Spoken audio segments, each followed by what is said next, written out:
We'll tell you any shit you want to hear. Multi-armed deities. Twisted and gyrated in provocative and sensual fashion. There is no future. So why not just burn the whole fucking thing down? People are so evil. I wish I could find a Hitler of today and go kill him. What a time to be alive. Welcome to the Nostalgia Trap AM/FM. This podcast is produced by robot historians in the near future, working in an abandoned mine shaft deep beneath the surface of a destroyed planet.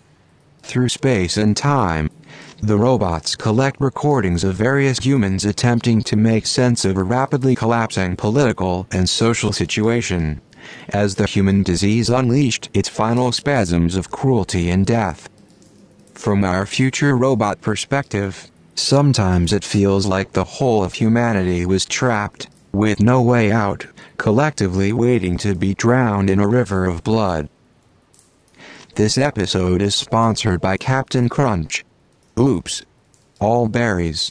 And what do you have to say for yourself? Oops. Please enjoy. Suck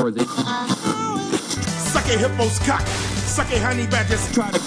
All I'm saying is that, like, when Clinton going after and pursuing policies that were, like, quote-unquote tough on crime, I mean, he kind of trained a generation of young people to, like, see that as progressive, right? I mean, Hillary Clinton is not Bill Clinton. And Hillary Clinton should not be held to account for everything that her husband did. Mm-hmm. It is worth saying that Hillary was a very active first lady during Bill's presidency, and she often bragged about being involved on the policy level. Mm-hmm. So, for example, when people say it's wrong for you to blame the welfare reform bill on Hillary, you might tell them that Hillary said that she personally got the votes of individual representatives, which might make her somewhat culpable. Right. The fact that Bill Clinton was such a presence in a Hillary Rodham Clinton campaign that is seen as like the pro-black alternative is really amazing, because no one has been more explicitly sort of race baiting in Democratic politics ever than Bill Clinton. Yeah. I mean, his entire 1992 campaign was essentially an implicit promise to white Democrat America to say, I'm going to move us past coddling black people. Yeah. Right? The Clinton crime bill is an obvious one. Yes, it's true that the Clinton crime bill was just for federal offenses, which are a small portion of the total offenses, but it was part of a national movement to increase the sort of, to get tough on crime. The Clinton welfare reform bill tripled extreme black poverty. The Sister Souljah moment, which, was not just like him saying, I don't like this one rapper, right? It was a message to people, a coded message to say, like, we're moving away from this black radicalism in the Democratic Party. It's amazing that Bill Clinton could ever be associated with a campaign that is supposedly seen as, like, the more sort of anti-racist alternative. Well, people call him the first black president, right? And like, I mean, I just took a picture of this because I saw it at a thrift store when I was in Ventura a couple weeks ago. It's one of those like I don't know, like figurines that you press a button and it dances and sings, and this figurine is of Bill Clinton playing the saxophone, right, on Arsenio Hall, and it says Uptown Bill on it, right? And it's kind of like this disconnect that we're talking about, even with Cory Booker, between like the performative idea of like, I'm cool with like cultural, like the black culture essentially, but like a very specific black culture, just playing the saxophone with sunglasses on Arsenio Hall, and being like Uptown, calling myself Uptown Bill, which is very much like a nod to Harlem, I'm guessing, right? But at the same time, like having policies that absolutely decimate the black community. Yeah. That's something that it seems like people are getting wiser and wiser to. You'd hope. I mean, if you look at like, there's this whole edifice of woke pop culture writing now. Yes. Like if you are a young writer and you want to, get some work in like, quick hitter website churn pieces, if you become like a staff writer at some website or whatever, there's a career available to you where you write about pop culture always with an eye to politics first. Mm-hmm. A very cheap way for white college-educated people to signal to everyone around them that they're not racist is by loving black culture, right? Yeah. Which is being very aggressive and saying that Beyonce is the greatest musician in the history of the world, and I think Moonlight should win Best Picture, and Not that those are sort of illegitimate positions, but you very performatively associate yourself with black artwork. Or even like just being like just using on like a cringy level like black vernacular and just like which we're all guilty of. If it's like saying fam and it's lit as fuck and like all this shit I see online. I see a lot online with people that are. It's obviously some sort of like credential. Right. And the thing is of course, your thinking brain knows it's very easy for someone to love black music and still be a huge racist, right?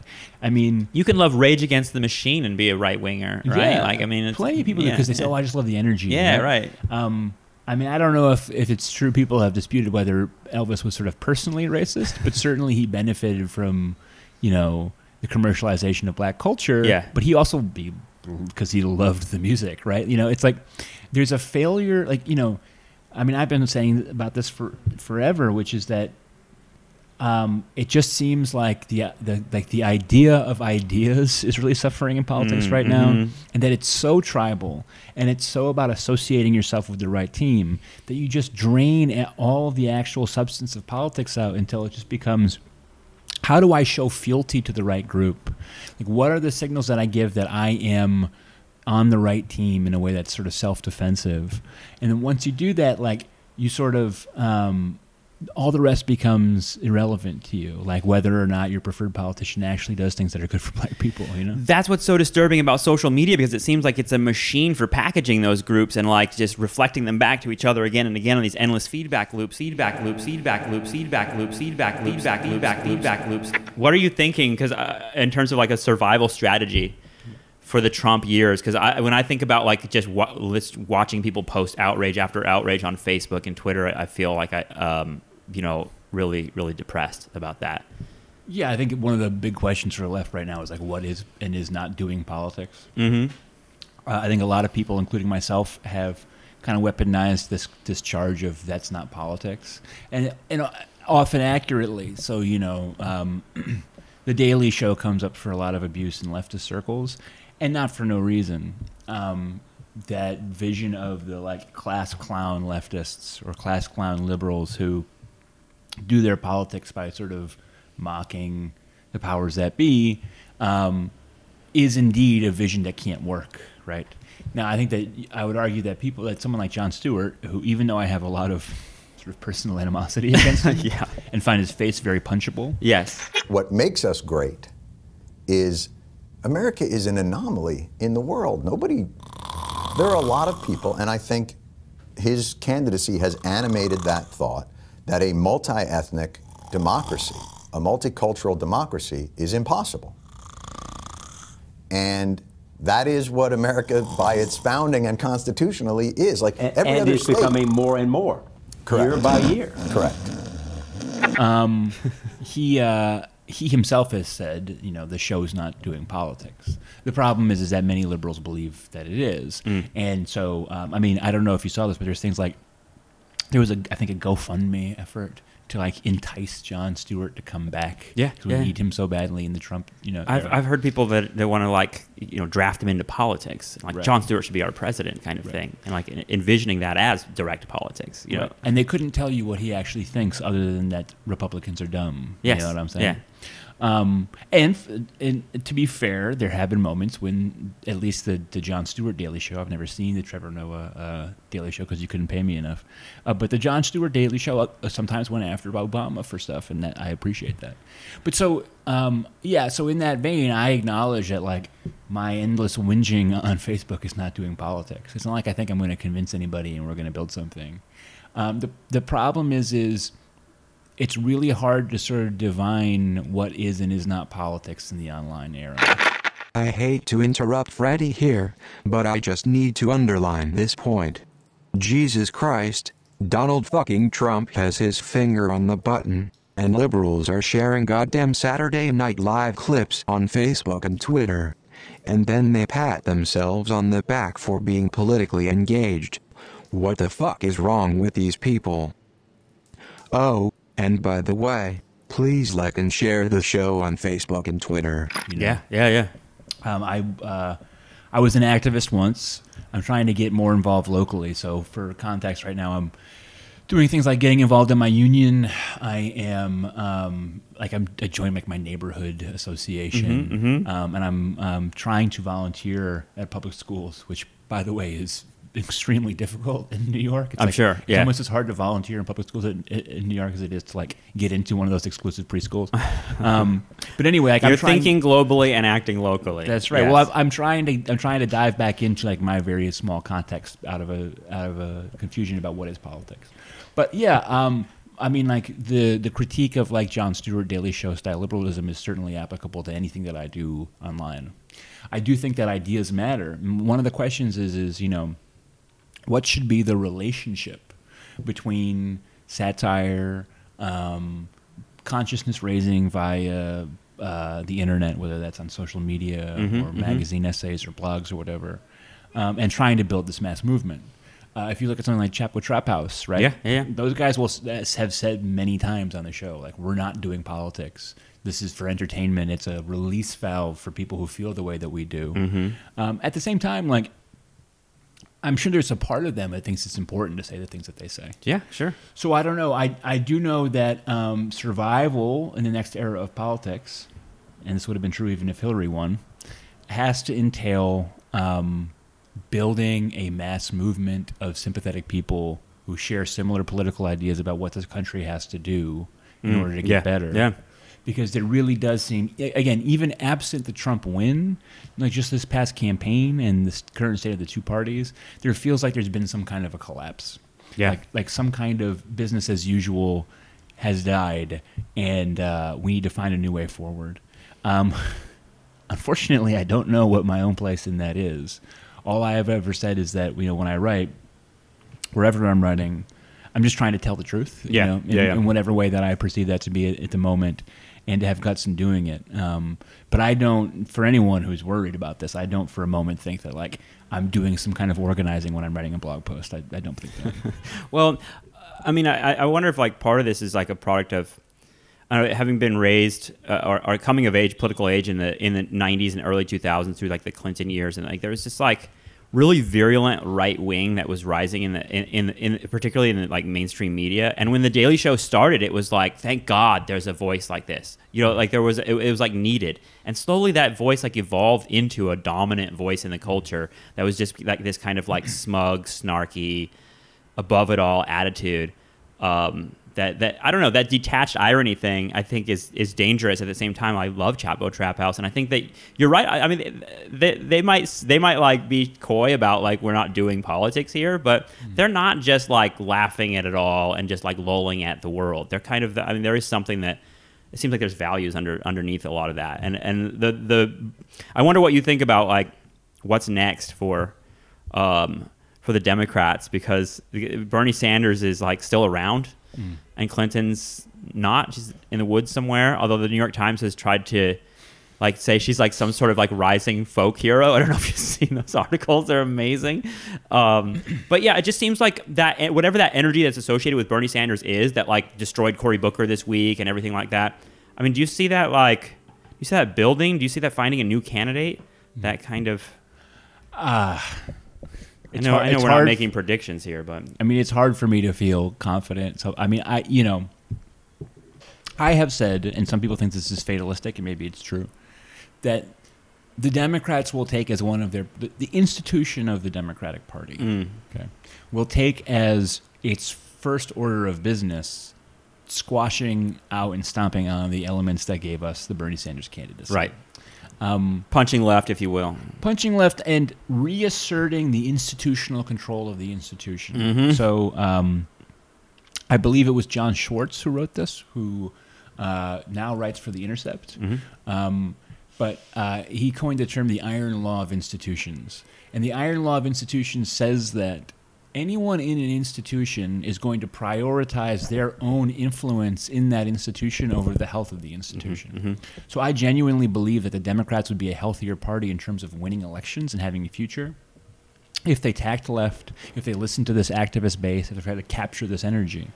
But that would undermine the influence and the power of people like Neera Tanden and Huma Abedin and Rahm Emanuel and Howard Dean, and so they're never going to allow that to happen. Right. So if you look at, if we can disentangle the leaked emails from the Russia situation and just see what's in them, you have a document of what happens to a sort of a party's deep state when it's under threat. And what happens is that it sort of battens down the hatches, circles the wagons, and it consolidates its own power. And I'd be shocked if the Democrats allowed a genuine left-wing alternative to rise out of the party. All the institutions will come together the way that they did before, and that includes things like the DNC, which is an obvious one. But like the Congressional Black Caucus, which has always enjoyed a fairly undeserved reputation for being a left-wing institution. In fact, the Congressional Black Caucus is one of the strong sort of conservatizing elements of the Democratic Party. People are afraid to say that because they're afraid of criticizing the Congressional Black Congress. But as people like Adolph Reed or Bruce Dixon or Glenn Ford, all of whom are black lefties, they always talk about how that is an institution dedicated to maintaining the conservative character of the Democratic Party. But things like CAP, like the Center for American Progress, which is amazing in that it maintains a kind of shadow reputation as this big lefty organization, but it's one of the biggest conservatizing influences on the Democratic Party. Those institutions are ultimately what determine the future of the Democratic Party, and I just don't see them giving up power. And you know what's weird? I mean, it's almost like because those institutions are so entrenched, the ones you mentioned and many others, it's almost what led many of us, and I think I might include you, in kind of like not seeing the Trump victory coming, in the sense of like you thought the Democratic Party had all this on lock, like. And it's weird because the election in some ways reveals like a disconnect between those institutions that control the Democratic Party and like anyone that actually votes, right? Like who's down with any of that stuff. Yeah, it's worth saying to your audience that I got the outcome of the election completely wrong. Yeah. I was absolutely certain that Hillary would win, and win handily. And why was that? The reason why is because I believed in the competence of these institutions. Yeah. I believed in the Democrats' machine. It turns out that was more of a Barack Obama machine.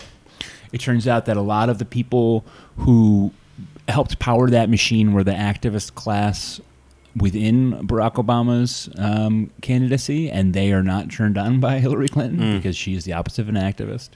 And I just believed the whole Nate Silver wonky line, which is funny because like I've been a critic of wonks and that mindset for a long time, but I didn't trust my own instincts. Yeah. And so I went out on a limb and I said that Hillary was certainly going to win, and I was totally wrong. Well, what do you mean by trust when you say your own instincts? Because I've heard that from others that have said the same thing. They're like, well, intellectually, I knew that Hillary was going to win, but there was something underneath. Like, what was it underneath that was... Sure. I am far from the halls of power, but I intimately know the kind of people who climb up to the heights in Washington. Like, I know the wonk class. I know a lot of people with Ivy League degrees. I know the professional managerial class from which, leadership is drawn. I know people, data scientists and people with political science PhDs. And speaking as someone with a PhD and who has a job because of it, and someone who still believes in the value of that pursuit of knowledge, when you get intimately to know that class of people, you learn how hollow that whole thing is, and how many of them are deeply stupid people. Like I don't mean that like as a sort of like vague insult. Hey, how you doing? Oh, I'm okay. How are you? Good. Did you see the TV show? Oh, the one on TV? Yes, that one. Oh yeah, I did watch that. I thought it was good. It had stuff, and that there was that thing in there too. Oh my gosh. And that one guy, he's pretty great, right? I like that one guy. And that girl, she looks kind of nice, so I enjoy watching her.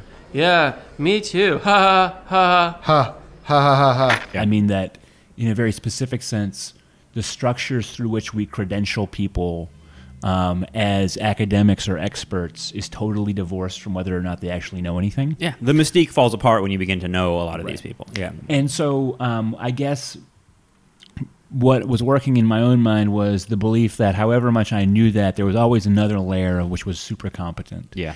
And I think this is one of the things that Chris Hayes of MSNBC, who is one of my favorite liberals, which is not usually a term of endearment for me, I think that he has cataloged how thoroughly that class of people has failed. And there is a really scary...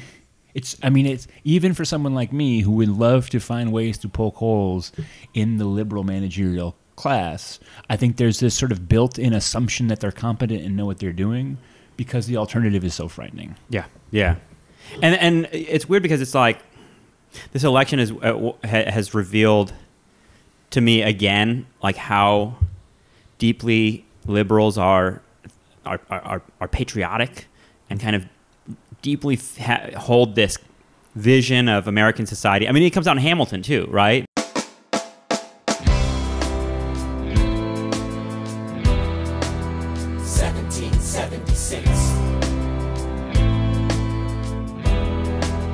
New York City.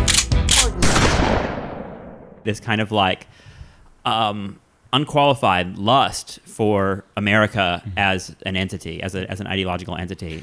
God damn, look at the stripes on that broad. Oh, what I wouldn't do to her. But also specifically a belief in American power. So I think that one of the things that... which they hate in the right wing. When the right wing is patriotic, right? George W. Bush type shit, Toby Keith type shit, they think that's the dumbest shit they ever heard. For years I've said that... there's two things that Americans tend to believe in, which is that America is good and also that America is competent.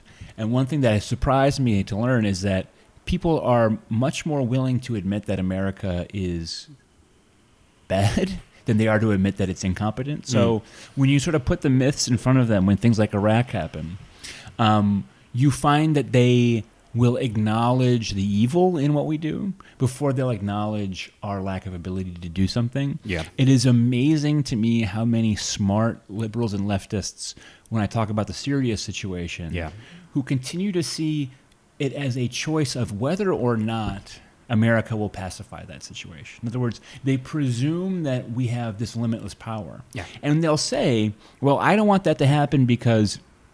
I, as a smart, savvy, left-wing kind of person, know that America's an imperial power, and we'd really be doing it over geopolitics and oil. It wouldn't really be about Syria. So they can acknowledge that we have these sort of evil influences, but they can't wrap their head around the idea that there's a very good chance we would go to Syria and just fuck everything up again. Yeah. And like that belief, I think, is ultimately more comforting, which is the idea of America as the secret driver of all affairs.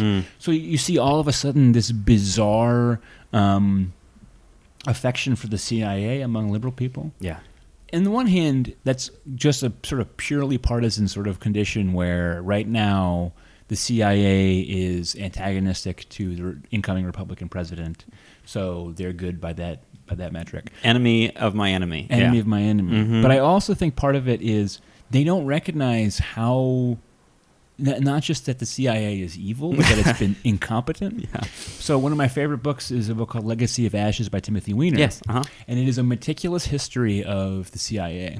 And one of his points is that spies always get this penumbra of competence because you can always say, well, we don't know what really happened because they do things in secret. But that if you actually look at the list of things that the CIA was trying to accomplish in the 21st century, and you go by one, they failed in almost all of them. Yeah. Right? I mean, the Soviet Union had very few advantages in the Cold War, but one of the things that they had was just a vastly more competent espionage thing. And you look at things like the Bay of Pigs or the Iran situation where we deposed Mossadegh and reinstalled the Shah. You look at things like the CIA's actions in the Vietnam War and the Indonesia. amount of brains they fried in the MK Ultra program and people they had to basically put into institutions or throw out windows, right? Because they filled them with too much LSD. And you follow these things and you say the evil is remarkable, but what really strikes you is they just continuously fail to actually realize their purpose. Yeah, right. Like, in terms of their basic goals, they don't meet them. And so one of the problems for a real sort of resurgent left wing is to teach people it's not just that our country does bad, it's that at this point we are a very clumsy and stumbling superpower that can't do most of the things we think we can do. Yeah, and how I don't know how arrogant an idea it is to just kind of say, to even pose the question, what should we do about Syria, right? Like what do we do, and what is our responsibility? Which almost, I mean, kind of assumes that we either intervene militarily or don't. And people bring up like Rwanda, you know, when they talk about like we let that happen, and it's the same kind of arrogance, as if the like American military would have been able to do anything, or like you say, wouldn't have fucked it up even more, which is what they've done again and again and again. We had 150,000 troops in Iraq. Yeah, we spent, by conservative estimates, at least $2 trillion there, probably more. Several thousand American people died. One of our explicit war aims was to pacify the country. So, you know, you can look up the rhetoric about the war, and, you know, what one of the things we were going to do was to bring peace and stability to Iraq. And we completely failed. You know, Iraq was ethnically cleansed with 150,000 American troops in it. Yeah. Because it turns out that the people of Iraq care more about determining the future of their country than Americans do. And they have the ability to do that because they live there. And so, yeah, like this sense of like, you know, we have to decide or not to stop genocide implies competence on the part of our defensive agencies. But you can even go, you know, go to something much more sort of basic. Obamacare might be much better politically protected right now if the website hadn't been such a horrific clusterfuck when people first started to put it together. I mean, people kind of have forgotten that for many, many Americans, the first experience of Obamacare was trying to use a broken website. Yeah.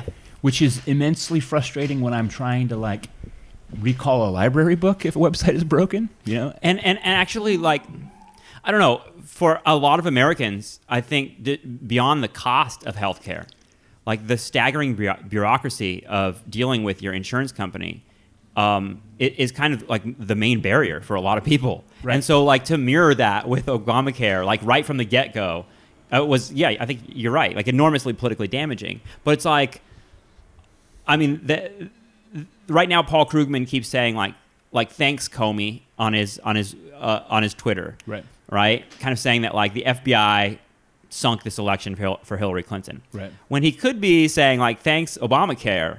Because wasn't it just like 2 weeks before the election that it said the premium is going to double? 20% premium increases in many Obamacare plans 2 weeks before Election Day. To me, is huge. Right. But you have to, again, like you have to look at who Paul Krugman is and where he comes from, right? Paul Krugman was a professor at Princeton for a very long time. Now, my university, the CUNY University system, pays him $250,000 a year to not teach. There's a poster of him outside the Graduate Center, though. So he has a Nobel Prize. Yeah, his life is spent flitting from one gala to the other, where people tell him how brilliant he is. So he can't comprehend of the idea that people in his class failed. Right. The liberal managerial class can never really wrap their minds around the possibility that they're not the smartest people in the room. Comey is a guy who comes up from law enforcement, and law enforcement is very alien to their experience. So they become a sort of convenient scapegoat. And meanwhile, political victory might have something to do with the fact that all these wonks with all their degrees, all their Ivy League laurels, couldn't hire people who know how to put together a functioning website. Yeah. Right. That's something. Right. And I can never be a libertarian or an anarchist, for a lot of reasons. But the older that I get, the more that there's this sense that nobody knows what the fuck they're doing. So the weather is nice. It's kind of nice out. Yeah, I do like weather. I heard that tomorrow will be slightly colder, though. Oh, no, I already put my jacket away for the season. Oh, man. What do we Oh, no. Yeah, we have this penumbra of presumed competence everywhere. And I presume that that the Hillary Clinton campaign was competent. I presume that they knew things like you have to have yard signs for when people come to get yard signs. Yeah. Or you should campaign in Wisconsin, right?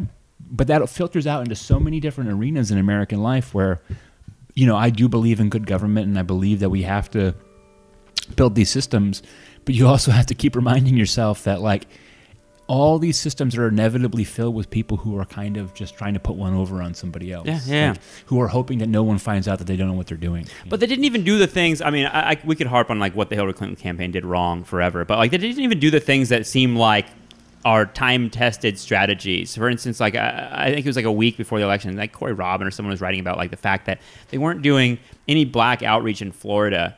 They hadn't spent any of their budget on that, and really like literally going into like black neighborhoods and going door to door and doing outreach where they're like talking to people about how these policies are going to help you, right? Instead, they spend like $3 million on like a concert in New York with like Jay-Z and Beyonce, right? Thinking that that's like, and I thought of you too because it's like very performative, It's like, look at us, we're cool with black people, right? And instead of like actually being cool with black people on a material level, giving them something to come out for. I mean, look, the elections are never monocausal, and there's all kinds of things we can point to. One data-backed narrative about this election is, I mean, first of all, people are so worried about this huge groundswell of racism. Trump did not beat Mitt Romney's numbers, right? Okay, what happened was the Republican base came out. And what happened was the Democrats did not match the turnout of the Obama elections. And an accurate thing to say about this election is that black and Hispanic Democrats in the Rust Belt decided not to turn out for Hillary Clinton, and that's why she lost. Now, some people would hear that and act like I'm blaming those voters. But see, I very deeply believe that if voters don't come out to vote for you, that's your fault as a candidate and not their fault, right? Yeah, right. And so the question you have to ask is, what did Hillary Clinton and her campaign do to demonstrate to, in the metro area in Detroit and Milwaukee, to black voters who, by the way, have been hit as hard as anyone by deindustrialization? I mean, the heart of the American black middle class was in Union country in the Rust Belt. Yeah. That was the heart of things. The traditional engines of upward mobility for black Americans are labor unions in the industrial world and government jobs in the public sector, both of which have been smashed, since austerity set in. And so what did they do in order to inspire those voters to come out? The New York Times ran a really brilliant story where they went around interviewing people who had voted for Obama twice, black people in Milwaukee and in Detroit and in the Rust Belt, and said, why didn't you come out for Hillary? And they said, I don't regret it, right? Because what did the Democrats give them to vote for? Like, you have to have a positive vision of a party in order to get people to vote for you. That's how you resist, right? Yeah. The resistance is have some good policies that people actually want to support. Well, yeah, or else be run over by the big simple idea, right? Which is what Trump seems to represent. I mean, you spent a lot of time criticizing liberals from the left, and often like not from the left, but maybe it's because I haven't read all your stuff. How do you position yourself against this like rising alt-right thing that's happening? Sure. I think the first thing to say is we genuinely have no idea how big they are, right? One of the problems with online political life is a relatively small number of people who can use the amplification powers of the internet to seem very big. So, the Lady Ghostbusters controversy, and the Ghost Bros who were, trying to destroy this movie. People have argued pretty convincingly online that it might have been maybe 500 people who are actually doing that. But they are savvy about how you use the internet. And it's the same way with the alt-right. Obviously, these guys are awful. Obviously, I hate them having influence in anything in American political life. The default Republican is just a default Republican. Yeah. Right? Yeah. Like, it was not the alt-right who won the election for Trump. Right? It was the same archetypal Republican voter who, by the way, is not the white working class because poor people don't vote. That's just a generic statement about American life. The archetypal Republican voter, I said before, it's like he's a guy who owns like a Subaru dealership, right? In an exurb, and he has a McMansion, right? Like it's someone who has money, but who doesn't sort of get the sort of cultural capital we associate with that, and has truck nuts. Hey, how you doing? I'm David. I want to welcome you to YourNuts.com, where we feature premium novelty testicles. And first thing I'd like to do is I'd like to bring in Ed, and what he's going to do is he's going to tell you all about the monster truck nuts. And has a kind of performative conservatism that isn't true to any kind of genuine working class upbringing, but which they've sort of adopted. It's not this weird Milo Trump frat boy image that we're seeing a lot of.